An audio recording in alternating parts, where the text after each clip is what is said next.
Olá, boa noite. Você acompanha a partir de agora o Jornal da Justiça com edição especial.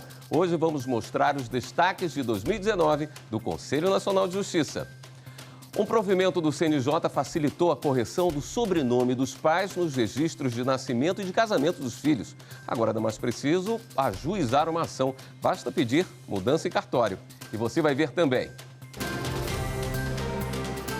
Após decisão do Conselho Nacional de Justiça, não é mais necessário autorização judicial para que crianças ou adolescentes viajem desacompanhados pelo Brasil. Então eu preencho o formulário na minha casa, vou ao cartório e rapidinho eu consigo resolver de uma forma bem prática. Tribunais passaram a adotar ajuda de psicólogos e neurocientistas para embasar decisões sobre violência doméstica. Já é uma grande diretriz da Lei Maria da Penha, fortalecida pelo Conselho Nacional de Justiça para que todos os tribunais tenham, de fato, equipes multidisciplinares em seus juizados. E ainda, número de famílias que não autorizam a doação de órgãos no Brasil ainda é alto. Um quadro que precisa mudar.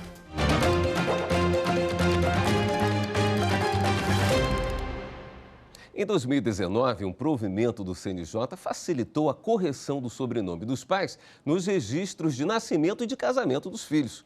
Agora não é mais preciso o ajuizamento de uma ação. Basta pedir a mudança em cartório. A gaúcha Aline Barcelos se mudou para Brasília há 13 anos. Ainda em Pelotas, município do Rio Grande do Sul, onde nasceu, deu à luz a Gabriel, hoje com 15 anos. Já na capital federal, se casou. Lá em Pelotas, eu conheci o pai do meu filho. A gente estava namorando ainda, não éramos casados. E eu mantinha o meu sobrenome de solteira. E aí foi esse sobrenome que saiu na certidão de nascimento do meu filho, do Gabriel, Eu e o pai dele, nós não éramos casados à época, então eu não tinha como fazer um outro tipo de comprovação. Ficou o nome, o sobrenome do pai dele e o meu sobrenome de solteira. Esses foram os sobrenomes que foram para a certidão do Gabriel, E só depois de alguns anos, já morando aqui em Brasília, que nós casamos e aí teve a alteração no meu sobrenome e essa alteração teve que ser repassada para a certidão do Gabriel também. Com Gabriel na adolescência, a Aline quis atualizar o sobrenome na certidão de nascimento do filho para que o registro na identidade viesse corretamente, já com o nome de casada. O Gabriel ia tirar a carteira de identidade dele, Os dois documentos, tanto a certidão quanto a identidade, constariam o meu sobrenome de solteira. E eu portaria já documentos com o meu sobrenome de casada. Isso traria ali um certo embaraço, Em matrícula escolar, uma viagem no aeroporto, porque eu ia ter que estar sempre carregando um documento antigo com o meu sobrenome de solteira. Mas nem todo mundo podia contar com essa sorte. Em alguns estados, a alteração do sobrenome dos pais em registro dos filhos só era feita após decisão judicial. As normas no Brasil referente aos registros públicos, elas dependem de cada unidade da federação. Ou seja, cada estado tem sua norma própria. Dessa forma, havia divergência no Brasil acerca da adoção, de qual procedimento seria utilizado. Se a pessoa poderia ir direto no cartório de registro civil ou teria que judicializar.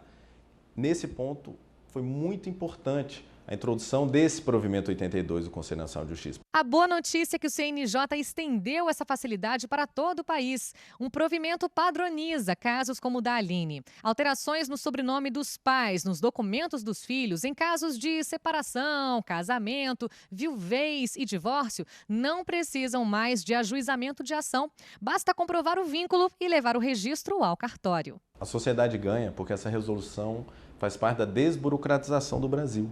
Com a desjudicialização, você tira do Poder Judiciário uma antiga competência e passa diretamente para os cartórios. Outro ponto positivo é que ficou mais fácil para quem ficou viúvo voltar a usar apenas o nome de solteiro. Na avaliação do oficial de registro, um ganho social importante, já que muitas vezes, passado o período de luto, as pessoas querem seguir adiante e recomeçar a vida. Aquelas pessoas viúvas, elas podem levar a certidão de óbito no cartório em que casaram e voltar ao nome de solteiro, sem necessidade de ir ao Poder Judiciário, constituir um advogado para que essa alteração possa ser feita. Marcas não só no corpo e na alma. O cérebro humano é o órgão mais impactado em casos de violência contra a mulher. E para embasar as decisões judiciais nesse sentido, alguns tribunais passaram a adotar a ajuda de psicólogos e neurocientistas. Confira. Esta é a Mulher Maravilha do Distrito Federal, Lúcia Erineta, uma super-heroína contra a violência de gênero. Ela lidera grupos de mulheres por toda a periferia de Brasília e combate principalmente o feminicídio. Lúcia ganhou poderes e coragem depois de 2 casamentos. No primeiro, ainda era adolescente e o ex-marido tentou matá-la de várias formas. Muitas vezes acordei de madrugada ele me estrangulando e outras vezes com as almofadas me amordaçando. E aí eu me debatia, conseguia me escapar. Ele atirou em você? Me lembro que uma das vezes ele chegou à meia-noite e a gente discutindo. Eu saí nas pressas com as minhas filhas, correndo na rua. E lembro muito bem que eu escutei muitos tiros. E nessa noite, se uma vizinha não tivesse abrido a porta, eu tinha ido. Eu tinha descido à sepultura, porque foi feio. Veio o segundo casamento, com novas agressões e mais tiros. Mesmo baleada 2 vezes, Lúcia escapou, mas com marcas. Devido a esses 2 sofrimentos, do primeiro marido e do segundo, eu fiquei deficiente, né? Perdi 100% da audição direita, 85% da audição esquerda. E também fiquei com um problema na fala, né? A psicóloga e neurocientista Regina Nogueira, que presta serviços à justiça em Brasília, explica que outra parte importante do corpo, o cérebro, sofre consequências diretas da violência. As conexões entre os 96 bilhões de neurônios ficam prejudicadas e isso gera problemas concretos na saúde da pessoa. E esse quadro é reconhecido pela Organização Mundial da Saúde desde 2012. Alguns sintomas que às vezes vão passar despercebido, como uma tontura, uma cefaleia, ou os sintomas são indiretos. Ela sofre um estresse e a consequência pode ser o que a gente chama de doenças não transmissíveis, um aumento de pressão arterial, uma alteração do funcionamento cardíaco. O caso desta outra mulher que não quer se identificar confirma as pesquisas científicas.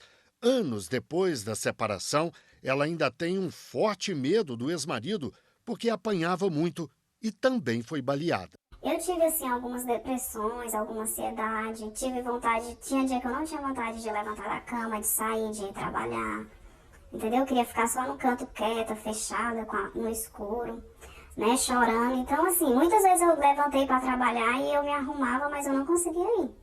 Porque eu começava a chorar, eu tentava me controlar e não conseguia. Eu não tenho nenhuma sequela física, né, graças a Deus, nem eu nem os meus filhos, mas a sequela psicológica, infelizmente, eu acho que é o resto da vida. Diante, então, de uma situação de ameaça, de medo, de violência, o cérebro reage para um modo que a gente chama modo de sobrevivência. Ou seja, ele está diante de uma ameaça à vida ou à integridade física e psicológica. Então, ele reage liberando uma série de neurotransmissores e de hormônios que têm um efeito sobre o corpo e sobre o próprio cérebro.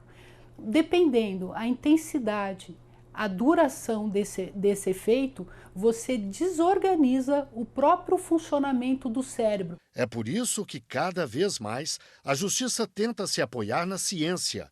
Profissionais como psicólogos e neurocientistas são convocados para dar base técnica ao processo e substância à decisão judicial.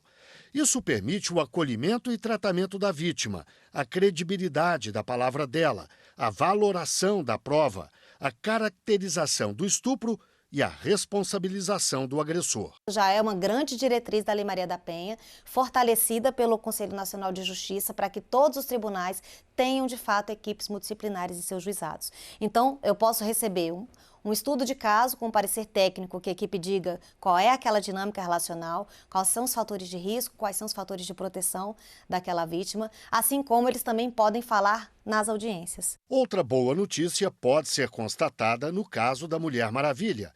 Ela não se livrou completamente dos problemas, mas vai em frente.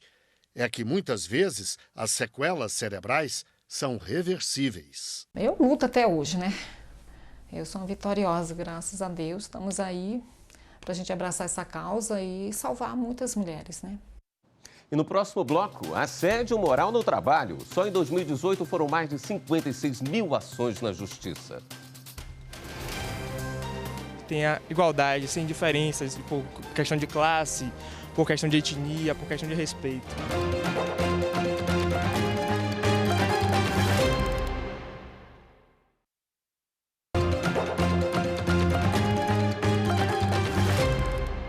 Só em 2018, mais de 56 mil ações envolvendo assédio moral movimentaram a Justiça do Trabalho. Mas o número pode ser ainda maior, já que muitas pessoas não denunciam essa prática abusiva. E o que fazer nesse tipo de caso? Veja na reportagem. Essa mulher vive um drama no trabalho. Ela está em desvio de função e ganha menos do que os colegas. A nova chefe prometeu corrigir o problema, mas as duas se desentenderam em nível pessoal e tudo se complicou. E a partir daí começou uma perseguição, a realocação e a minha readequação de função dentro do meu ambiente de trabalho foi cancelada, outras pessoas foram contratadas e aí começou uma perseguição em relação à minha vestimenta. Uma certa vez ela puxou minha roupa, desabotou minha blusa, colocou pra dentro da calça, falando que eu não estava na minha casa pra me vestir daquela maneira. A empregada ainda diz que a chefe tentou demiti-la por justa causa. Não conseguiu porque a legislação não permitia. E aí, a situação piorou ainda mais. Eu tive que fazer grandes transformações na minha vida, de horário, de formas de me portar dentro do ambiente de trabalho, inclusive de não estar no mesmo tipo de ambiente que ela, porque ela já não me recebia mais para fazer nenhum tipo de reunião, a gente não podia se encontrar no corredor porque ela não direcionava a palavra a mim. Isso fez com que eu tivesse alguns problemas de saúde, inclusive, me gerando muito desconforto, crises de ansiedade, piorando meu quadro de depressão. Esta advogada diz que este é um caso típico de assédio e define o conceito. O assédio moral são situações vexatórias, constrangedoras, humilhantes no ambiente de trabalho. Ele é vasto. É grande a gama de atitudes que podem ser consideradas assédio moral. Esta cartilha do Tribunal Superior do Trabalho explica mais. O assédio moral é a conduta abusiva, comportamentos, palavras, atos, gestos ou escritos que causem danos à personalidade, à dignidade ou à integridade de uma pessoa e que ponham em perigo o seu emprego ou degradem o ambiente de trabalho. Pode ser direta, por meio de acusações, insultos, gritos, humilhações públicas, e indiretas, por boatos, isolamento, recusa na comunicação, fofocas e exclusão social. Podem ser atitudes pequenas do dia a dia, tais como ignorar o empregado, ou se não passar muitas tarefas para ele, a ponto dele não conseguir viver a sua vida, ou ao mesmo tempo também desempenhar outras tarefas dentro do ambiente de trabalho. A cartilha dá mais detalhes. São consideradas assédio atitudes como passar tarefas humilhantes, criticar a vida particular da vítima, impor punições vexatórias, como dancinhas ou prendas, limitar o número de vezes que o empregado vai ao banheiro. E atenção! Para ser caracterizada como assédio, a agressão precisa ser repetida e prolongada. E o assédio pode ser interpessoal, se individual e direto, institucional, se incentivado ou tolerado pela empresa, vertical, se ocorrer entre pessoas de nível hierárquico diferente, ou seja, de chefe sobre subordinados, ou mesmo em sentido contrário. E pode ser horizontal, se praticado por pessoas de mesmo nível. Para caracterizar o assédio, nós precisamos ter o máximo de provas que o empregado conseguir. Ou seja, a prova testemunhal é muito importante. É muito importante também se tiver e-mails, alguma mensagem, alguma coisa, alguma situação que a pessoa viveu, que ela possa dizer em depoimento de uma forma detalhada. A legislação trata do assédio de várias formas. Está na Constituição, no artigo que fala da dignidade da pessoa humana e do valor social do trabalho.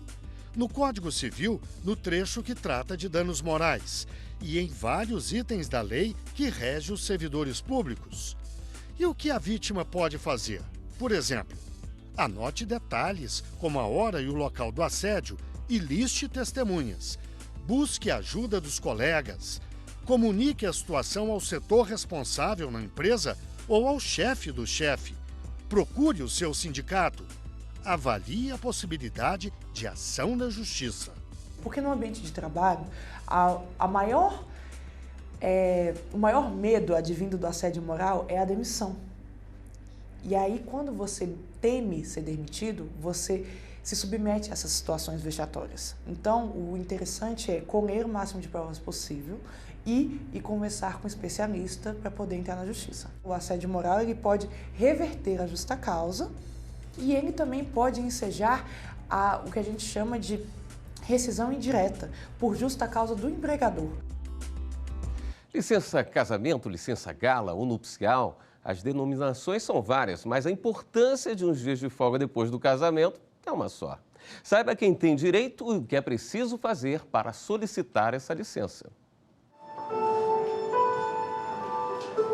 Quem casa quer muita coisa, a começar por folga.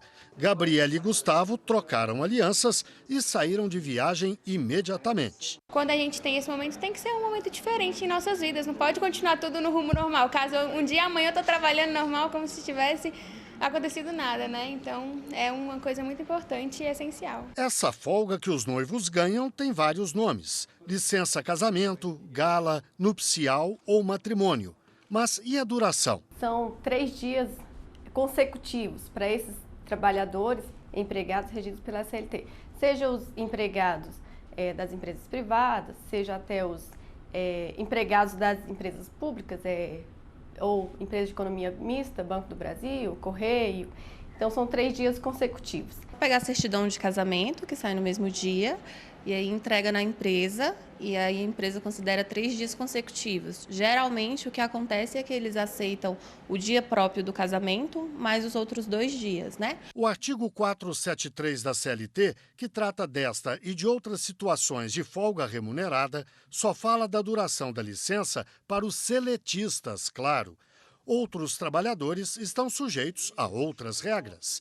Os servidores federais, por exemplo, têm direito a 8 dias de licença e os professores ganham 9 dias. Ainda tem a questão das normas coletivas, né? Acordo coletivo, convenção coletiva, que podem prever também esse direito e, geralmente, de forma mais vantajosa. Pode, inclusive, ser mais dias.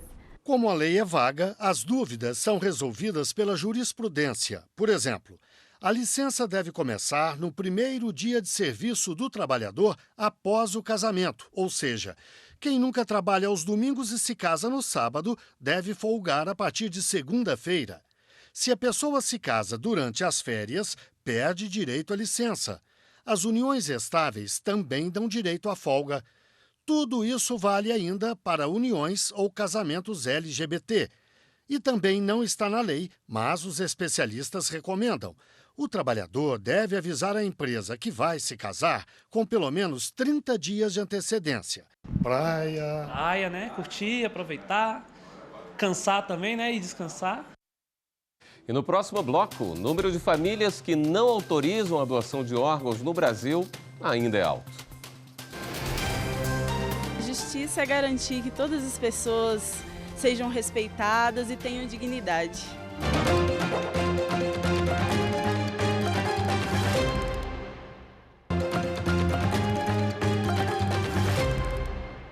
Uma decisão importante do Conselho Nacional de Justiça este ano foi sobre a dispensa de autorização judicial para que crianças ou adolescentes viajem desacompanhadas pelo território nacional.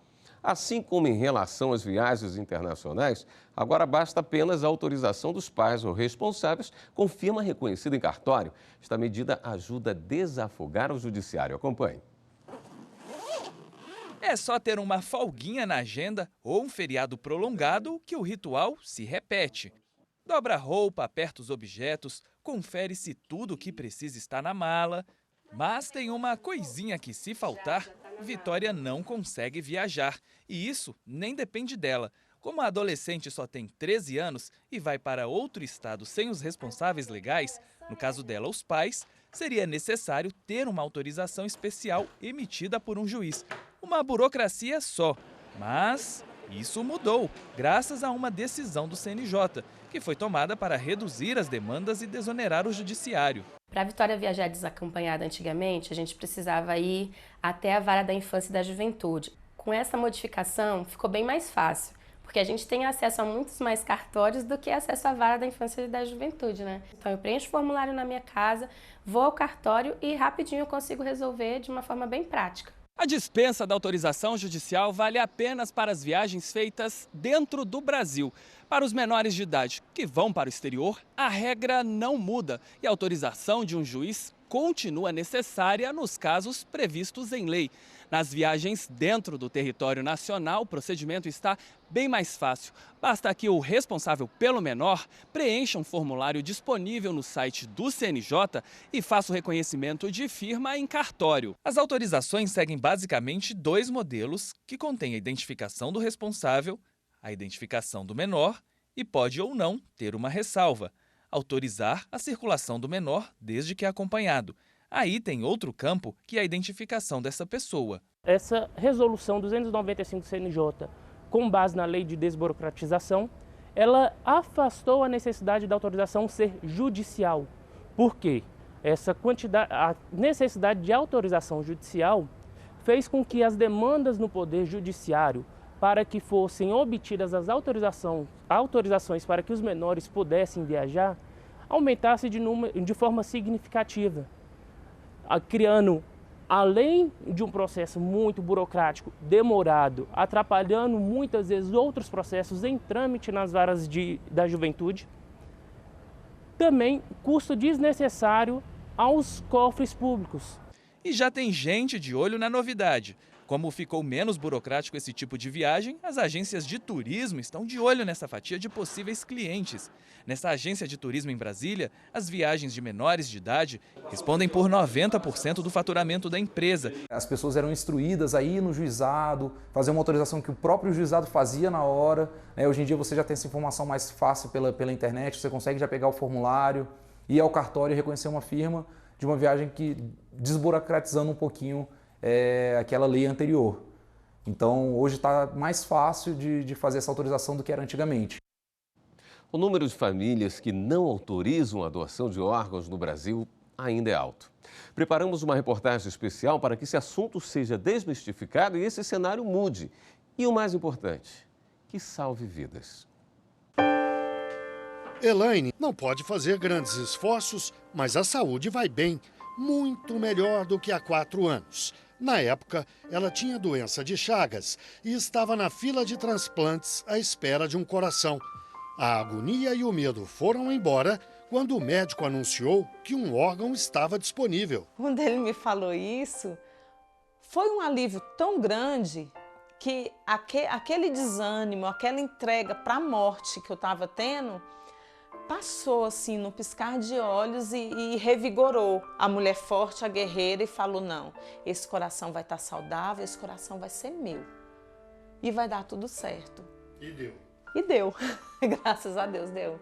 A cirurgia foi ótima e a recuperação tão boa que no ano seguinte, Elaine foi a Fátima, em Portugal, para pagar a promessa que havia feito. O sentimento era de gratidão. Como é importante a doação de órgãos, gente. Vocês, assim, não têm noção. Eu falo, eu chego a me emocionar, eu chego a sentir na pele assim, uma energia, porque eu sei, para mim, o quanto foi importante uma pessoa dizer um sim para mim. Né? Por conta desse sim, eu tô viva já há 3 anos e 4 meses, e o tanto de coisa que eu vivi nesses 3 anos que eu poderia poderia ter morrido. Em todo o país, a fila para transplantes de coração tem quase 300 pessoas e a lista para transplantes de todos os tipos beira os 35 mil pacientes. O maior problema continua a ser a resistência de muitas famílias de potenciais doadores. E a família que tem que consentir, é o familiar que decide se o parente que faleceu vai ter os órgãos doados ou não. Mesmo que apareça uma declaração em contrário. Mesmo que apareça uma declaração em contrário. Apesar disso, a declaração é importante. Qualquer um pode deixar um documento para informar que quer ser doador. Pode não ter valor jurídico, mas serve para avisar a família e aos amigos que a pessoa decidiu ser generosa. O programa Doar é Legal, coordenado pelo CNJ e executado pelo Tribunal de Justiça do Rio Grande do Sul, investe na solidariedade. Aqui a pessoa recebe informações sobre transplantes e pode se cadastrar como doador de órgãos em todo o país. Eu me cadastrei, é simples, e recebi esta certidão já assinada que agora vou entregar à minha família. O endereço eletrônico do programa Doar é Legal é este que está aí na tela. Elaine, a mulher que mostramos no começo da reportagem, se transformou em militante da causa e também usa a internet para defender a doação. Pelo Twitter, ela apela à generosidade das pessoas. Não tenham medo, gente. A doação de órgãos, se você quer fazer o bem para alguém, se você quer fazer um bem para o mundo, para a nação e ainda não sabe o que é, declare-se doador de órgãos. Não só doador de órgãos, você declare-se doador de medula, você doe sangue, você faça o bem, você consegue mover a vida. É isso aí. O Jornal da Justiça termina aqui. Muito obrigado pela sua companhia e continue com a programação da TV Justiça.